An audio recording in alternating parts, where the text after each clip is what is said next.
Njebazibwe mbaniriza program ya feno what salvation of local church ya owebwayo management ya Soti Media eri ombere gonna gwa Kristo Yesu era ekyo twagala okyebaza n'okukigulumiza Katonda okulwakyo era nga njagala okwebaza abasumba kuba mu bitundu byonna eby'eggwanga abavuddeyo ne bajja ne tugabana ekigambo kya Katonda ekiretedde abantu abangi okutegeera amazima okukyusibwa okulokolebwa okuzibwa obujja n'okuvuunuka ebisomozo eby'enjawulo nga bulijjo mbeera musumba Kayizzi Luyimbazi akutuusako puroguramu eno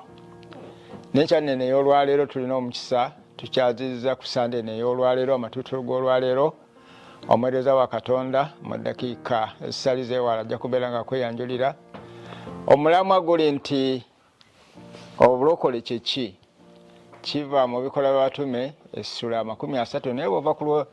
29 olaba nti omusajja ono Filipo teyeetuma yekka takyamuukira bukyamuukirizi n'atandika okugenda ng'addukana ng'agenda atambula ng'agenda anoonya ab'okubuulira naye wabe omwoyo omutukuvu Bayibuli egamba 29 nti omwoyo omutukuvu n'alagira Filipo nti ddukana mbiro omwoyo omutukuvu n'ekyene ey'olwaleero ku sande eno ey'olwaleero alaba okuyaana kw'omutima gwo alaba okufuba kwo alaba okutakabana kwo ng'oyagala nnyo Katonda bambi naye nga si mu kumutegeera nga bwe Katonda bw'ayagala omutegeere oba omumanyi oba omukkirizeemu. Omusajja ono gwe tulaba Omuesiyopiya yavanga lunye mu Esiyopiya si kitundu kya Isirayiri gwanga ddala n'ajja okulamaga ku mukolo ogw'eddiini okulamaga okw'eddiini. Bayibuli egamba nti bw'abanga addayo asoma omuzingo gwa nnabbi Isaaya awoogera ku Yesu, kuzaalibwa kwa Yesu, kukula kwa Yesu, kwerera kwa Yesu, naye nga byasoma bitegeera nga tabitegeera bambi. Omuzingo gugwe atambula nagwe abe aguli mu mmotoka ye alina abakuumi asoma mu lwatu loudly n'abantu bonna bamuwulira naye nga ate byasoma tabitegeera. Waliwo okubeera mu kintu nga kyolimu okyagala okiyayanira ofuba otakabana olafubana naye nga si mu kutegeerera ddala mazima. Puroguramu eno nno kyava ewebwayo management okulaba nga tugabana obunene bwa Katonda obungi bwa Katonda ekisa kya Katonda kino ekyobulokozi. Buli muntu Katonda alina engeri gyamusinkanamu obulokozi buno bwamusiŋŋaana wadde. Omulala yali mu ddwaliro yali ali ku kitanda yali muyi ekisa kya Katonda kimusiŋŋaana awo ku kitanda n'awulira kakati nga bwe tuli ku mpewo Soti Media abali mu makomera bawulira abali mu malwaliro bawulira abali ku nguudo bawulira abali mu butale bawulira abali bonna bonna bwe bateze Soti Radio TV bawulira abali ku Soti Media app bonna buli muntu yenna wooli owulira okusinziira ensi gy'olimu ne kiki kyoteze ku ssaawa eyo. Bw'obanga oli ku mukutu guno owulira ebigambo bino eby'obulamu omuntu obulokozi bwamusiŋŋaana awo n'awulira ddala nga Katonda ayogera naye n'awulira ddala nga kyalimu kyekyo kyennyini tali mu kutegeera tali mu kumanya naye ng'ali mu kufuba. Eri abantu bangi abafuba abantu bangi nga batambula eŋŋendo abalala balina n'amannya ag'eŋŋendo ze batandika bw'owulira erinnya otegeera butegeezi ntono yagendako egindi naye nno omusajja ono naye ndowooza yalina erinnya ery'okulamaganga buli lunaku mu Yerusaalemi oba alamaganga buli mwaka oba buli myaka 2 oba buli myezi 6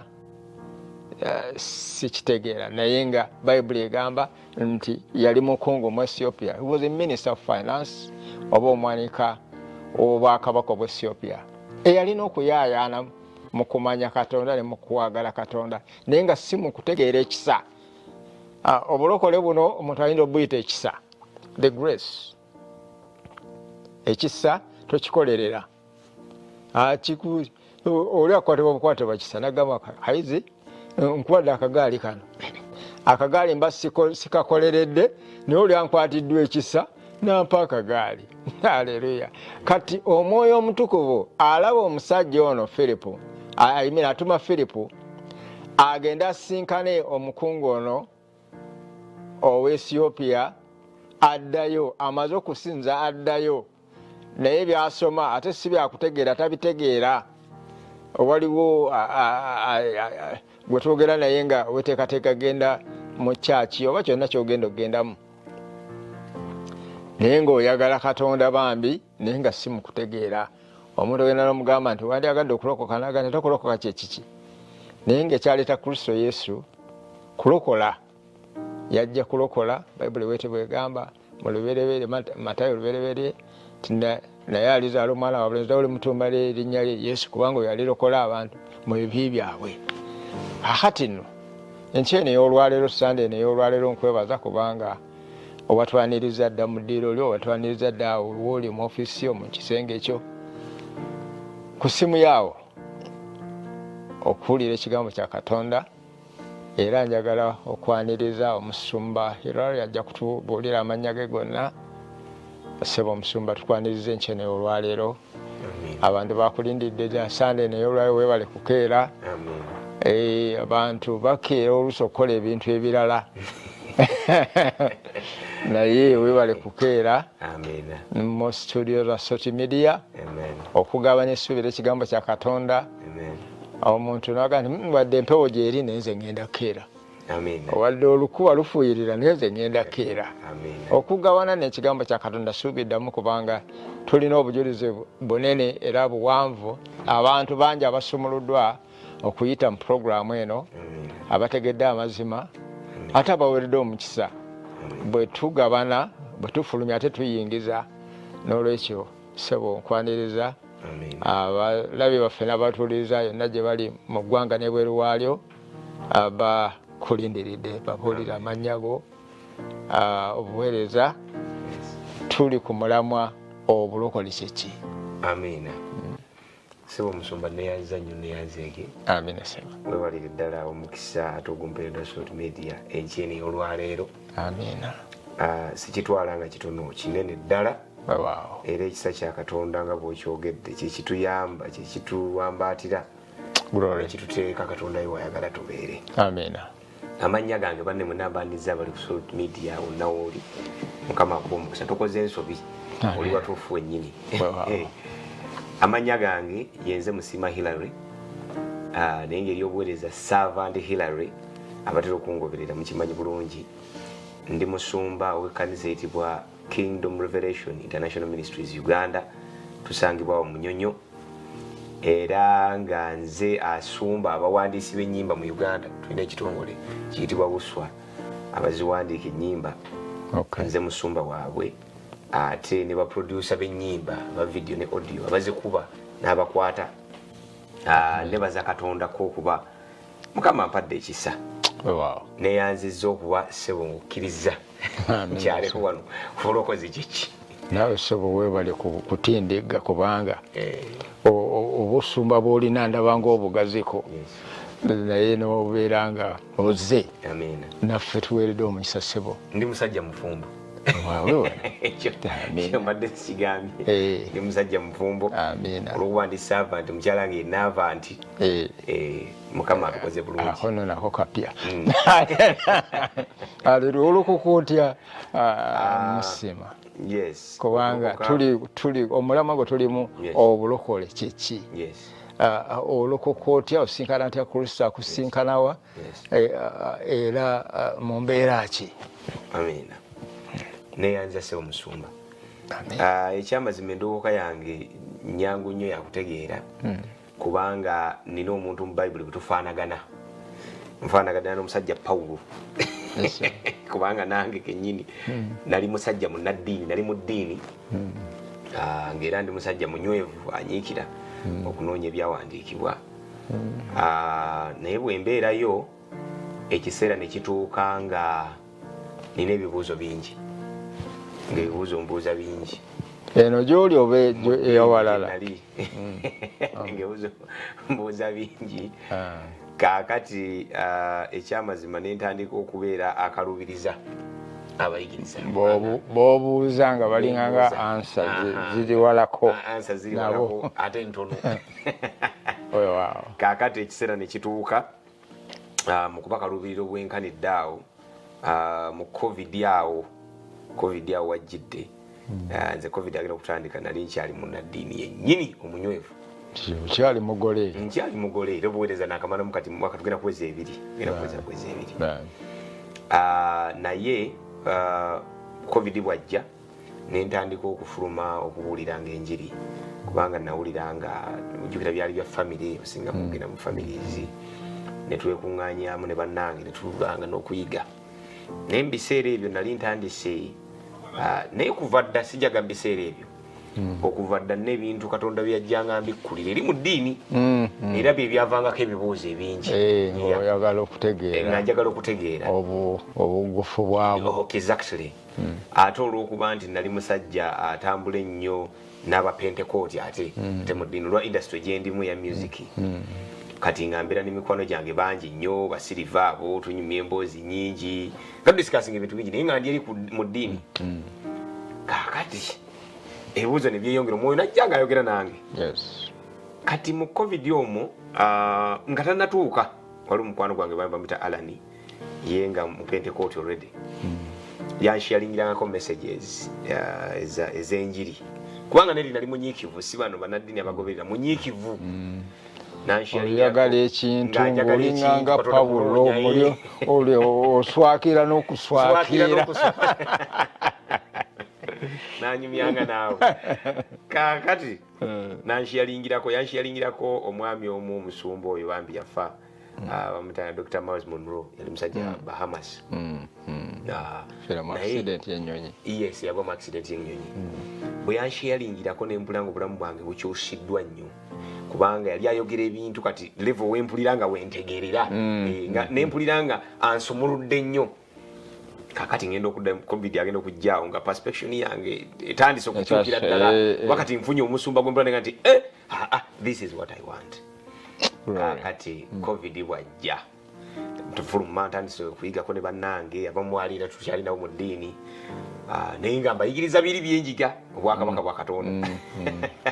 kakati anyway to cut the story short waliwo n'ekizindaalo ku kyalo nengenda ne ku kizindaalo ntandise okubuulira enjiri kati mu kubuulira enjiri ng'ate abantu sibabuulira kujja ate mu ddiini nga mbabuulira balokoke bakkirize Yesu kakati ekizindaalo kyali kumpi n'emu ku kkanisa ne bampulira ne babuuza nga omanyi eddiini ani yakwadde obuvunaanyizibwa of course religion zonna n'eza bayibuli bwe bityo bifaanana ne mbagamba Yesu yampadde obuvunaanyizibwa n'okubuulira abantu enjiri bobuliro batwala bakonze njala bakkirize Yesu olutalo luvaawo era sematalo owokusatu nga Pawulo bwayogera Sanhedrin netuula ne batuusa olukiiko ensanvu ne bampita mu lukiiko ne ŋŋendayo okunnyonnyola naye ekyamazima mu kiseera ekyo nali Katonda amaze okunkyusa olw'ebigambo bingi nali mpulidde mu butaliiwo ku lwa nnyo ne bangoba ne baga nti ssebo tetusobola kudiringana okujja nga abantu baleeta eno kyokka nga ate nze sikyayinza baleeta eno kubanga ate ebyo nali ntegedde amazima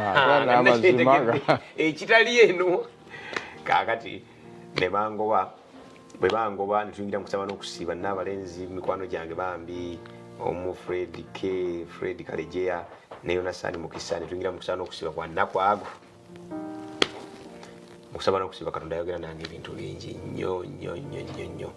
kyesigambye ssebo nti ndi muyimbi kati mu kuyimba okwo nayimbanga nnyo ennyimba ezaali zoogera ennyo ku weaknesses zendaba mu kyaki this and that naye omutukuvu nantuuza nangamba nti no bw'obanga oyagala okuweereza naawe osobola okuweereza you can also serve I can work with you naye ekikulu njagala okyusibwe obulamu bwobukole butya bukyusibwe njagala ofe kuyaayanako kwegombako nsobola okukola naawe kyogamba osobola okukituukiriza ensi n'ekiraba nenkikkiriza era nagenda okuva mu kusaba n'okusiiba nga yogedde bingi nange okuyita mu visions mu birooto bintu bingi ddala kyenyinza okugamba nti tekyali nnyo nti waaliwo okwawulibwa okwenjawulo kuno ne kuli naye olw'obulumi nankwakkulayo era mu kuyita mu kusaba n'okusiiba awo waliwo n'omusajja omusiraamu ku kyalo kyaffe n'asitula ekizimbe nga kinene bwe twayitawo ne banywanyi bane bagenda ekkanisa yaffe nenga tetulina na sente naye bwe tutukadde story short tutandika okuweereza ate nalina abasumba bangi nnyo mu Pentecost nga bwe industry gye mikwano gyange ne bampagira ne bannakyali ne bazzamu amaanyi no you can do it osobola Mukama kyakuyise ate nga nali neegomba nnyo n'enkola y'ekipentekooti okusumukuko okwo okubwa Katonda okusaba that zero good kuyanja Katonda naye omanyi mu ddiini mbeera reserved Katonda alina akabox we yakola atya we yatuula buli omu asukkawo olwo alabika takyali ku mulamwa naye nga njagala nnyo this zero karizima abantu bayana Katonda ne bagenda ku nsozi ne banoonya Katonda ne basiiba n'okusaba ebyo mu ddiini okusiiba kubeera nga kintu ayagala asiiba atayagala akola atya munnange kwe kuyitibwa kwange bwe tutandika amina yengeri gyolokoka engeri gyojja mu kutegeera Katonda okuyingira ekimpa amaanyi nti Katonda yennyini mukusaba n'okusiiba era ebintu byaŋŋamba yes ekitaliiko kugamba kyembange nti n'okulokoka kwa Paulo kwennyini nti sinza gamba nti ono yagamba oba oli naye Katonda yennyini alina ebintu bingi byaŋŋamba mu kuyita musaba n'okusiiba amina twogera ku kigambo kye bayita bulokozi obulokozi kati bw'oli musumba era obuulira njiri bw'oba obunnyonnyola otya eri omuntu ali eyo kubanga omulala bwamusanga nagambye batandika nti omulala wali mukomera nze bwansiŋŋana ndi mu cells nali ku CPS Katonda wayise nze nasiŋŋane ekisene naye nga ate nali munnaddiini awedde emirimu ate nga nane background jjajjange ye Bishop Wendamirembe omuddugavu yasooka Dr. Dasan Nsubuga kugamba nga ndi mucyo naye nga ate ndi bbali wakyo naye nga ndi mucyo si mu kumutegeerera naye nga bakuzaala kakati ekisa kino ne kijja tugamba nti buli muntu alina engeri gy'ategeeramu obulokozi oba engeri gy'asobola okubunnyonnyola nga bwe tulina chance ey'olwaleero Sunday n'ey'olwaleero nga twogerera abasajja n'abakazi eriyo omuntu ali eyo abuuza nti obulokole kiki nze gembe tenali mu kkomera mu cells ku CPS omukyala muto najja ng'abuulira njiri n'empulira nga siwulira nnyo sirina kuyayaana nnyo naye nga nina okuwulira lwampaka kubanga ndi mukomera ate ayingidde muli sibyagala naye nina kuwulira kubanga mwendi sijja ate si wange sina buyinza authority bo bamukkiriza ajja abuulire naye ndaba abasajja abayayaana mu kkomera nga bayayaana okutwala trucks yalina omugugu gwa trucks bwe kuti bonna nga baguyaana ndempa butano naye ku nkomero ne mugamba nga nti naabo bonna boolaba ababututte bagenda bunywamu sigala tebabututte babusome nambuuza nti gwandyagadde okulokoka nenga nti okulokoka kiki era Katonda oyo aluwa nti kuba ndi wano sirina musango naye ndi muno omuwala ono oba omukyalo ono nagamba nti oyinza okubeera nga oli mu kkomera wano Katonda asobole okukusinkana nga malata nsinkana bwe nanga nti ebweru oyinza okubeera nga tomwadde budde tosoboka naye ng'ate amazima gago ge gaali amazima gennyini ebweru nga Kayizzi tolinawo nkuwuliriza ntya oba ompadde ki era oba olina maanyi ki era bizi byoyogera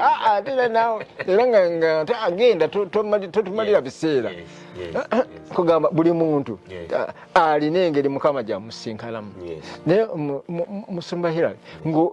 nga twogera eri abasajja n'abakazi abatulaba abatuuliza enkyene olwaleero ng'omulala si mulokole naye nga munnaddiini eri abantu abaagala ebintu byabwe nga naye boogambye nti wafubwanga ng'oyagala nnyo waliwo omusajja gwenjagala ennyo ekyokulabirako ekirungi kiri era mu mikolo y'Abatume Ssuula 10 omusajja ono yali wanjawulo nnyo Cornelius Bikola y'Abatume Ssuula 10 olunya olusooka lugamba twaliwo omuntu mu Kayisaliya erinnya lye Koloneriyo omwami ow'ekitongole ekyayitibwanga Ekitaliyamu omwegendereza atya Katonda wamu n'ennyumba ye yonna eyagabanga ebintu ebingi mu bantu n'asabanga Katonda ennaku zonna oyo n'alaba mukolesebwa mu lwatu nga mu ssaawa ey'omwenda ey'emisana malayika wa Katonda nga muyingirira n'amugamba nti Koloneeriyo n'amwekaliriza amaaso n'atya n'agamba nti kiki mukama wange n'amugamba nti okusaba kwo n'okugaba kwo birinnye olw'okujjukiza mu maaso ga Katonda era kaakano tuma abantu e Yopa oyiteyo omuntu Simyoni erinnya lye eryokubiri Peetero oyo yakyazibwa omuntu Simyoni omuwazi w'amaliba n'ennyumba ye eriraanye ku nnyanja malayika eyayogera naye bwe yagenda n'ayita abaddu be babiri ab'omu nnyumba ne serikale atya Katonda mu bo abaamuweerezanga bulijjo bwe yamala okubategeeza ebigambo ebyo n'abatuma e Yopa tuyinza okuyimirako awo omusajja ono olaba Musumba Hillary nti mu byonna bwe kuba nga nze Kayizzi nze ngaba obutukuvu ono mutukuvu Bayibuli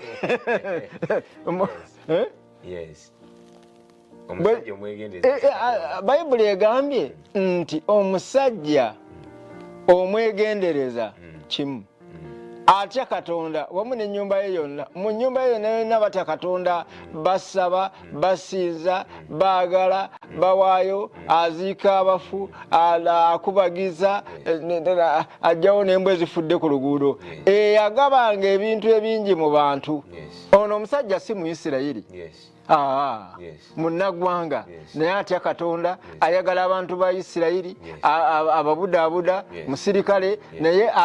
afaayo nnyo gye bali olaba eyagabanga ebintu ebingi mu bantu n'asabanga Katonda ennaku zonna mu ebyo byonna eriyo eyo yonna yonna ayagala Katonda tewaliwo kyolaba kiri lacking kitatuukiridde atuukidde naye eri Katonda bino byonna byakola Bayibuli egambye nti mu lunyiriri olwokuna nti namwekaliriza amaaso n'atya n'agamba nti kiki mukama wange n'amugamba nti okusaba kwo n'okugaba kwo birinnye olw'okujjukiza mu maaso ga Katonda. Can you think of that? Osobola okufumitiriza ku kino bijjukiza bujjukiza. There's somebody waliwo omuntu somewhere ayayaana okutegeera Katonda n'okumanya bino byonna byakola okusaba kwe nga tannategeera Kristo Yesu okugaba kwe nga tategedde Kristo Yesu okubeera nga mu nnyumba ye yonna yonna batya Katonda byonna bijjukiza bujjukiza nti waliwo omuntu ayayaana afuba ngera Pawulo nga Sawulo bwe yali ng'ayayaana alina omuliro nesi mu kumutegeera Kristo Yesu mu kufuba ate alwanyisa Kristo Yesu n'ono afuba naye nga tannategeera kisa ekyo ekya Katonda omuyinza w'ebintu byonna kiki ekitututeeyo ekyoba ekituteeyo nti eri omusajja n'omukazi abatulaba enkyeneola abatuwuliriza naye nga byonna bwe kuba nga gwogereka oba wamuyisizaawo dda kubanga ono teyalina kibi atya Katonda afuba agaba ayagala era si mu Isirayiri naye ayamba abantu ba Katonda ne si mu kutegeera Kristo Yesu bino byonna byakola bijjukiza bujjukiza nti eri omusajja somewhere afuba ayayaana ayagala ekisa kino obulokozi nga tuyita kisa ne kijja gy'ali nagamba kakati genda oyite Simyoni Peetero ki ekimuleeta kubuulira musajja ono Kristo Yesu byonna byakoze abikola afuba ayagala ayayaana asinza byonna abikola naye si mu kutegeera ddala Bayibuli kyebagamba muli manya amazima gali bafuula baddembe namwe bagenda kufuula baddembe ddala kakati Simyoni Peetero bw'ajja aleeta obulokozi eri omusajja ono tugenda kuwummulamu eddakisa linnyengi tovaawo tukomawo baza kubanga tovuddeeko ajja asinze Katonda naye si mu kutegeerera ddala Katonda ono gwasinza kubanga ateeka okusinzibwa ateeka okukola Kristo Yesu omwana wa Katonda omulamu. Ekintu olina ekintu kyokonyeeko musumba ekikulu ennyo era nebaza Katonda olwa puroguramu eno. Amen. Tuli mu mulembe gw'abantu abaagala okusinza Katonda abaagala balina okwagala okungi naye ng'okumanya kutono. Era ekimu ku bintu byensinga okwegendereza n'okwetegereza ennyo mu ddiini nti batraininga abantu okwagala Katonda naye okutegeera Katonda si kyekintu kyokka ng'ate Bayibuli eyigiriza bulungi mu Hoseya 4:6 nti abantu bange babula si kubanga tebanjagala wabula kubula kumanya kwokwagala bamwagala naye akimanyi naye ekibabuza kubula kumanya. N'olw'ensonga eyo bw'oyogedde ku musajja ono Cornelius ndabye nti okwagala kyekuyinza okukola era nga bw'oyogedde ku displayinga okuyaayana kwaffe eri Katonda ebikolwa ebyokwagala biraga bulazi Katonda oba kyakulabirako kirungi kwanjuluka kwa mmeeme yaffe okwokumwagala naye tekitegeeza nti tumutegedde era tulina olutalo olunene kubanga kankutegeezeeko musumba okuva ku ddala ly'okwagala Katonda okutuuka ku ly'okumutegera lw'olutalo lunene ate luwanvu gambalagala. Omanyi okwagala n'okuttakutta okwagala kuba n'amaanyi mangi nnyo okwagala muliro nti omuntu w'okwagala kizibu nnyo okumuyingirira kyobula nti ne Pawulo yennyini kyatwala Yesu yennyini kujja kumusisinkana. N'olw'ensonga eyo musumba olina olusozi olunene okutujja mu ntegeera ey'okwagala Katonda okutuuka kubeera nti kugattibwako okutegeera kubanga okwagala kikulu nnyo. Naye nze olwaliro singa ombuuzizza nti obulokole kiki nga bwombuuzizza ntera nnyo gamba abantu nze njagala nnyo okuyigiriza balokole bannaye nga nkozesa ebintu bino ebimera nti bw'oba weetegereza gwe ali ku social media omucungwa guno omucungwa guno gujjudde ebinonnogo bingi gwe gwennyini kibala ate gwe gwennyini muno mulimu omuti gw'omucungwa ate mulimu n'ekibira ky'emicungwa muguno omucungwa gwe gumu naye nga biri munda era guno omucungwa gwe nkutte ekibira ekiva wano okutuuka gy'oyagala okumanya naye kikutte mu ngalo zange wano naye omutawaana we guli nti newankubadde nga ebyo byonna binnyonnyodde era wano ssebo musumba ndi mugagga muzibu n'omucungwa gwe guno gumu kubanga singa ngeza nengusiima nensimba ekibira kyange nsobola n'okuliisa Uganda emicungwa naye ngukutte mu ngalo era mbwetisse wano ebibira byange n'emiti muno mulimu entebe ebitanda byonna byetisse wano bikutte mu mukono n'emmotoka ey'akabi n'ennyonyi yange ndi naye wano naye waliwo olugendo olunene okuva kuba nti nkutte emmotoka yange ey'akabi mu ngalo wano ogujja mu ngalo okutuuka okugirabako. Praise God. Kaakati abantu ffenna bali ku social media bwe tufaanana Katonda yatussa mu nsi muno nga tulina obusobozi era obwenkana bwe buti very much tulina ebintu bingi Katonda batandika okunzingulula siggwayo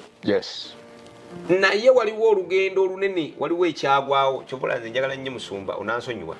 nja nnyo okuzza abantu we tutandikira obulokole tutandikira nja nnyo okudda gye bitandikira nti Katonda yatonda Adamu ng'ali bw'ati with full potential ng'alimu ebintu bingi nnyo naye byali mu ye munda naffe ffenna abatudde nga mwe tuli era enteekateeka ya Katonda lubereberye Essuula 1:26 tukole omuntu mu ngeri yaffe era mu kifaananyi kyaffe bafugenga eyo yenteekateeka ya Katonda original plan yakwata Adamu n'amussa mu Edeni ng'agenda kufuga ebintu byonna nga mulimu buli kirungi kyonna era nga buli kitonde kirabira ku Adamu ekifaananyi kya Katonda bw'afaanana ekyo Katonda kye yali akoze ye original plan era kambategeezeeko bassebo ne bannyaba bali ku social media mu Edeni tewaliyo okulokoka mu Edeni twali already kubanga okulokoka kitegeeza kuwona tewaliwo kitwali twetaaga kuwona ekintu kyali kimu twali tutambula mu butuukirivu bwa Katonda ye original plan mu lubereberye Essuula 3 Bayibuli ega nti plan nebeera interrupted by ekibi abayiga Bayibuli mu kimanyi bulungi ne tugwa ne tutagondera Katonda interruption eyo kakati interruption eyo Old Testament yonna Old Testament bisuubizo banange twagwa ne wali wagenda okujja oyo bwalijja tugenda kuddayo ku kiri ekyali mu Revelation ne sura 2 mu kutambula ne Katonda mu mbeera yaffe yonna nga tewakyaliyo bya jiji tebula mundagane kati baleeta emisayije ebisolo bateekawo ejjiji tosobola kuyingira mu kifo kisinga butukuvu mutuule eno mu kifo ekitukuvu endagaano enkadde yonna ng'erangirira ebisuubizo ogenda namigwa n'ebidde bw'otuukayo nga teweeterezezza nga tujje mulamba basi kabusi tebayingira nayo basabo ne banyabo naye mujjukire eno ye potential gye twalina already ye Katonda yatutonda nga obusobozi bwonna bukola butya butulimu Yesu Kristo bw'ajja mu ndagaano empya ebisuubizo bituukirira agamba nti kati buli anzikiriza nti ye ogenda kuddayo ku full potential interruption nkutte amaanyi g'ekibi gonna Bayibuli egamba Kolosaayi n'agakomerera ku musalaba n'amateeka gonna ag'okufa n'ebiki byonna n'ateeka ku musalaba n'agamba nti kati buli muntu anzikiriza nti ye n'ojja mu mikono gyange n'enkunyweza bwe nti potential egenda kulabika ogenda kubala ebibala ebindagano empya byennyonnyola ejjiji ne lyabika ejjiji limaze okwabika kati buli muntu yenna tusembera ku kifo ekituku tusembera maaso ga Katonda awatali wetuukira tewali akutuukira bwe tuba twogera ku bulokole kyekki abantu abasinga obungi balowooza byakusaaga naye twogera ku mbeera oba amaanyi agagenda okusobola okutaggulula ekikulimu ng'omucungwa guno bw'ogulaba nti newankubadde nga nnina ekibira naye nja kwetaaga okutegeera nsimba ku ttaka ki abasomako sayansi omulala omukimanyi waliyo kire soiro sandi soiro olw'omusoiro naye si buli ttaka nti omucungwa guno gukulirako wadde ettaka bw'onyingira mu Kristo Yesu yatandika okusimba ye olwokuba ye gadi naye mulimi Isaaya sura 5 ne Yokaana sura 15 waga nti nze muzabbibu kitange ye mulimi nemwe muli batabi temuyinza kubala wesikola ntya wesiri bwe tudda mu mikono gy'omulimi sono olunatandika okugamba nti musumba Kayizzi genda wali gwe Savandira legenda wali gwe John genda wali gwe wano wena okukulira akankusalire akati wokozaawo nedda kyuka mutula bwoti kakati bwe twogera ku bulokole twogera ku state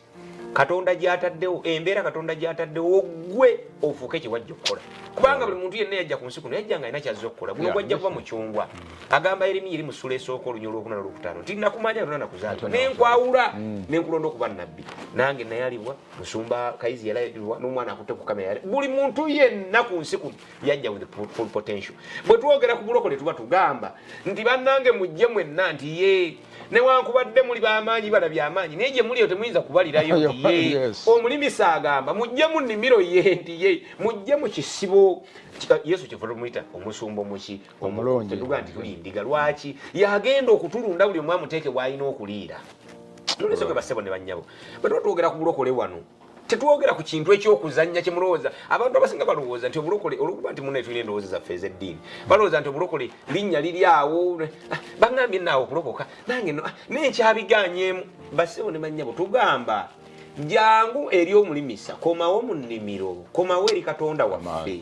akuggyemu ekyo kiwajja otukolera kubanga wajja ku nsi mwena kyozza otukolera ennaku yeeno era nze ŋŋamba abantu nti mbuulira enjiri lwa nsonga nina obulumi nti musumba Kayizzi alina kiyajja otuwa omutawaana Katonda gwafunye n'ensi yaffe bwefunye nti ebizibu betufunye mu nsi bye wajja okusolovinga kubanga Katonda waba atonda musumba Kayizzi asooka kutunulira bwetaavu era obwetaavu bwebuleta creation ekizaala creation ekizaala obutonzi bwetaavu Katonda bwe yali antonda alina obwetaavu bwe yalaba mu biseera ebiringa bino era bwe yali atonda musumba Kayizzi alina obwetaavu mu biseera ebiringa bino bwe yalaba n'aga nedda katusindika omukulu Kayizzi ono atukolera ensonga eyo buli muntu yenna ajja ku nsi kuno okubaako kyatuddamu singa ogaana okulokoka ekisooka gwenyini weekoze bubi naye nga gukyali awo kwekulubi naffe otukoze bubi lwa nsonga oli kimera weetaaga omulimisa ate omulimisa ye Kristo Yesu bwe tuba tukuyita okujja eno tugamba jangu bakulime otuukirize kiwajja otuyamba kubanga bw'otakikola gwe wennyini otusaze nnyo kyokka naffe ffennyini otukoze otya otusaze kubanga gaapo gye wajja okujjuza kati gwe lowooza singa Nuuwa teyabajja lyato singa oyogera ki mu Bayibuli kubanga twogera ku ssula eziwera 5 twogera ku Nuuwa gwe lowooza singa Musa teyanula Bayisirayiri twogera ku ssula kumbi ekirabo kyakuva kyonna twogera ku Musa nga nula Bayisirayiri twandibadde tusoma ki gwe lowooza singa Pawulo tabuulira njiri twogera ku bitabo by'endagaano empya 14 14 books in the New Testament singa biririddawo olowooza fefe n'abakotinga enyirimba Filipi ne bakolinso singa tukotinga biki singa Paulo teyakola n'olwensonga bassebo ne bannyabo naawe olina kye wajja otukolera bwe tuba twogera ku bulokole we are calling you into the garden nga tugamba jangu otuyambe naawe weeyambe otuukirize ekigendo lwaki Katonda yakutonda ekyokubiri naffe tuganyulwe ku lwaki wali otondeddwa okukola otya okujja era kambategeezeeko kana tasanyuka musumba kubanga ekintu kino ekyobulokole simanyi lwaki abantu balemye tugamba abantu obulokole buno sidini niki balemye okutegeera kuba mentalite yaffe n'obukulu bwe tumazeemu ebbanga bambi tulowo oli alowooza butwagala mukyusa bwetumugamba nedda jangu kananilandi osabeko kati baagala kunkyusa baagala kuntwala eyo jangu egundi bino bannange tulina obulumi nti olina kye wajja okutukolera ekyo kye tuyaayanira kye tuyita obulokole is a state nga bulamu Eden twali mu state of perfection era musumba bwe naafuna omukisa omulundi omulala ndibuulira abantu ekigambo Eden kitegeeza ekigambo Eden si kifo it is just kitegeeza akafo mu kaseera akalina open door eri mu lw'ebbulaniya kyekigambo Eden n'olwensonga eyo bwe tugamba nti jangu bulokole tugamba komawo mu state nga bwe naasanga omucungwa guno nenga nti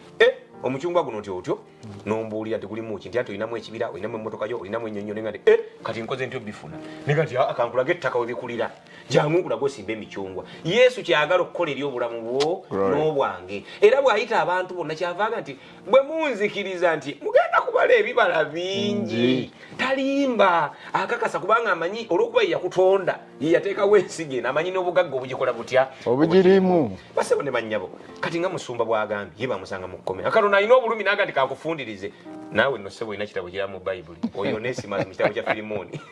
naye bamusanga mu kkomera basebo ne bannyabo Katonda ffenna musumba tuba twogera ku bulokole bannange kino kituyingiremu tetubabulya ddiini tetubawambiriza tetukola ki tugamba bannange mutuyambe nammwe mweyambe mufuuka mukomewo eri omulimisa kubanga Petro kyaga nti ffenna twali tubuuze nga tulinga endiga ezitaliko musumba Kristo amaze okujja akowoola abantu bonna era mugende mu nsi zonna mubabuulire mubayigirize nti muli b'amaanyi obuzibu bwe tufunye nti abantu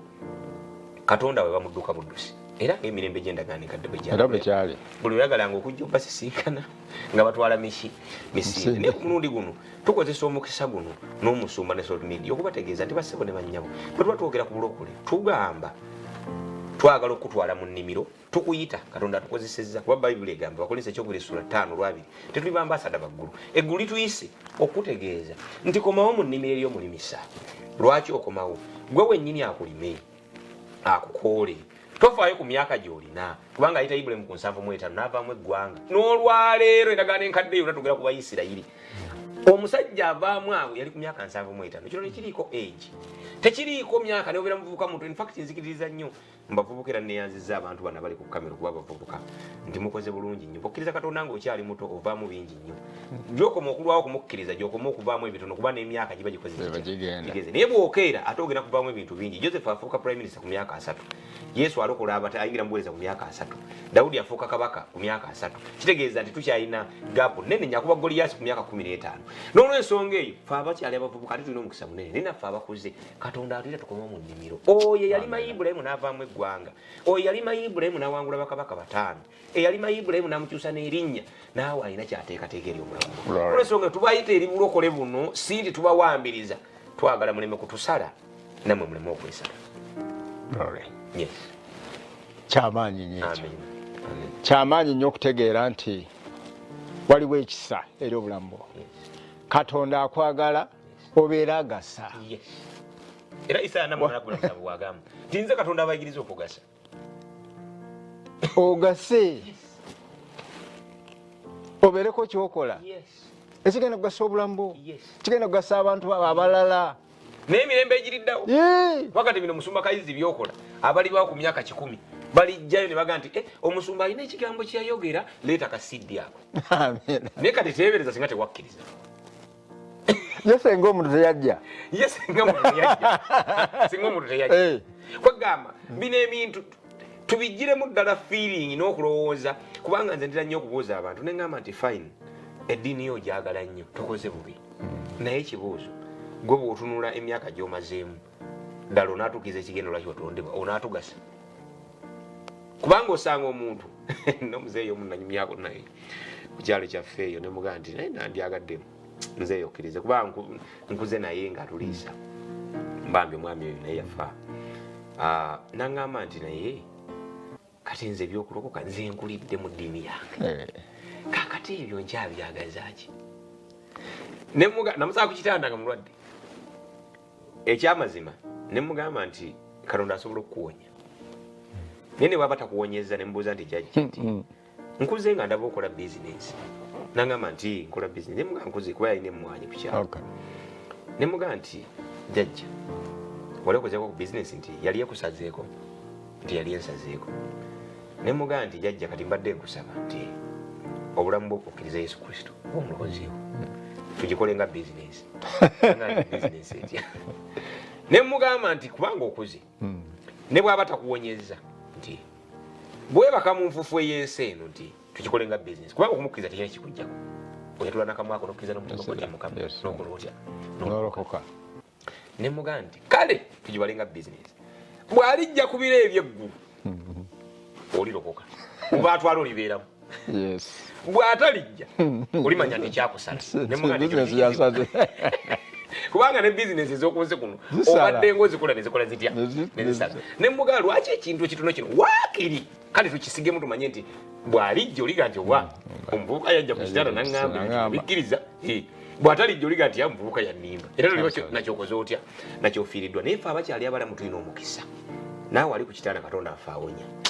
Naye tukyalina omukisa omunene nti tukwetaaga. We need you. Era bino tubyogeza bulumi. Abantu abasinga balowooza tituwulira enjiri eno lwakuba ndowooza twakimanyiira. Tuwulira enjiri eno kuba twagala numbers. We are preaching kubanga tulina obulumi. Oyina kye wajja okutukolera. Kati gwe teebereza buteebereza. Singa omukazi oli malaaya akweka Abayisirayiri nga bazokka e Kanani singa teyakikola.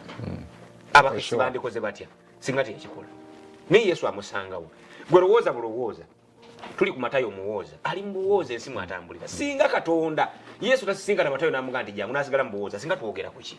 Peetero yali avuba yalina emirimu gye. Abantu abasinga balowooza nti obulokole buno bw'abantu batalina byakukola. Obulokole bw'abantu abali bizi. Musumba nze siraba nko Bayibuli Katonda ng'ayita muntu atali bizi. Gw'oli mumbuulira. Taliyo. Nera kabuye nyini malaya yali bize emirimu gye. Nono yali akola. Nono yakola. Peetero amusanga mu kuvuba.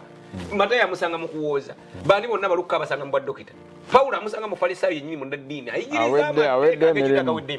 Tulesonga basebo ne bannyawo. Katonda ayagala akuyite mu kigendererwa kyo. Obuzibu tufunye obuzibu nti abantu abasinga obungi balowooza kyovula abantu bebetta, abantu abasinga babulidde mwenge, abasinga obungi babulidde bitamiiza balowooza nti ndowooza baliwo bubeezi. Njagala kukakasa teriyo muntu yenna oba ffe abantu musumba teriyo muntu yenna asimba nnimiro ng'asimbirwa nnimiro eyo. Nze bwe nsimba ennimiro yange y'emicungwa ngisimbye gigasenze eyagisimbye nze saagisimbye jjo gyegase. N'olw'ensonga eyo Katonda atutadde ku nsi kuno buli omu ng'alina ekigendererwa kye ye nga Katonda. N'olw'ensonga eyo tuba tukuyita tugamba nti ye tuyina eyatussaawo. Olaba ne kapeeni akanusu 10 kalina ya Katonda. Era mulokole gwa tuddawo bw'obanga tonnaba ng'okyatwala ebiseera ng'oli mulokole buno oli mu fashion kutwala butwazi biseera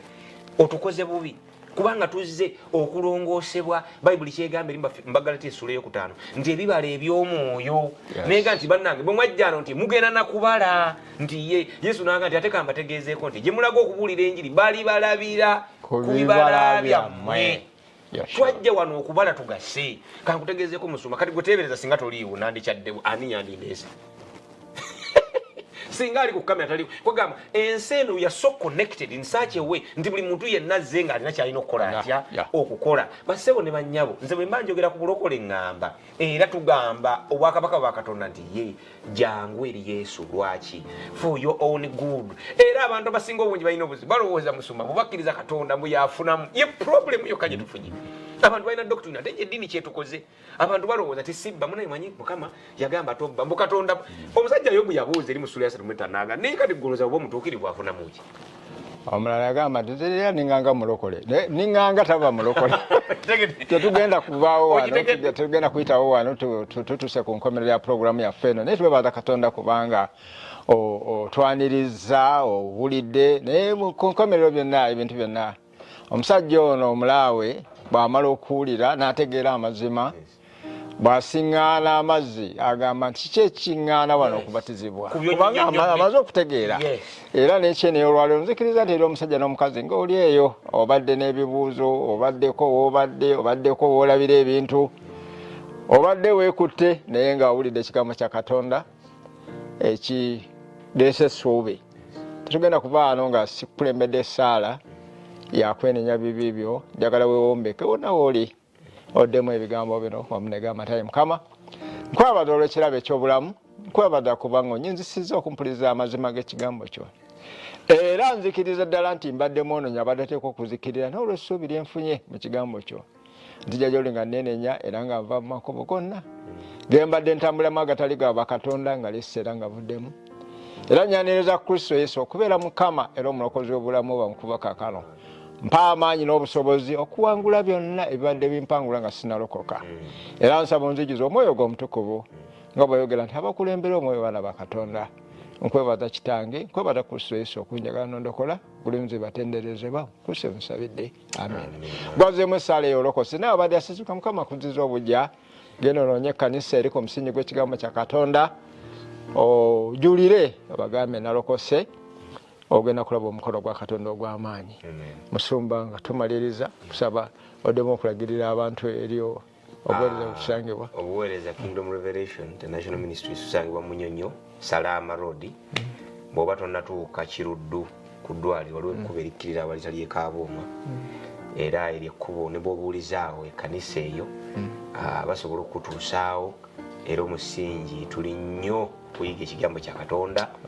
era nga tubeerawo buli Saturday okuva saa 3 paka saa 8 Sunday okuva ssaawa 3 paka saa 8 ne Friday tuba n'ekyoto okuva ssaawa 10 paka ssaawa 12 nga twongera okwewawula mu kigambo kya Katonda. Amina. Nange njagala okwaniriza we nva wano Sunday naye olwaleero nziruka kugenda ku Divine Christian Church tusangibwa Salama Road Makindye ezone bagita Kipamba zone awo tusangibwa jangu tusabe ffenna jangu tukuŋŋaane ffenna obulamu bwate bugenda kuseera kyekimu tutandika n'essaawa emu ffe twatandise dda tuba tubangula abaweereza Mukama baayise okutegeera ennono n'emisingi egy'obuweereza osobole okuyamba ate n'okuyambibwa Mukama aba omusiŋŋaane Sunday ejja era bw'obanga omusumba gy'oli eyo olina ekigambo kyosobola okunnyonnyola ku mulamwa guno ogw'obulokozi jangu wano ku social media tukole arrangements ojje oweereze Katonda management esasulira programu eno gwe nojja n'oweereza Katonda ate ne tuweebwa omukisa n'oweebwa omukisa tusinkane mbadde musumba Kayizzi Edward nga bulijjo Mukama abanjagalire abakulaakulanye mbaagaliza Christmas amazaalibwa ag'ekitiibwa ate ag'okusinza Katonda n'okumugulumiza kubanga kye kirabo eky'eggulu Mukama abampeera omukisa.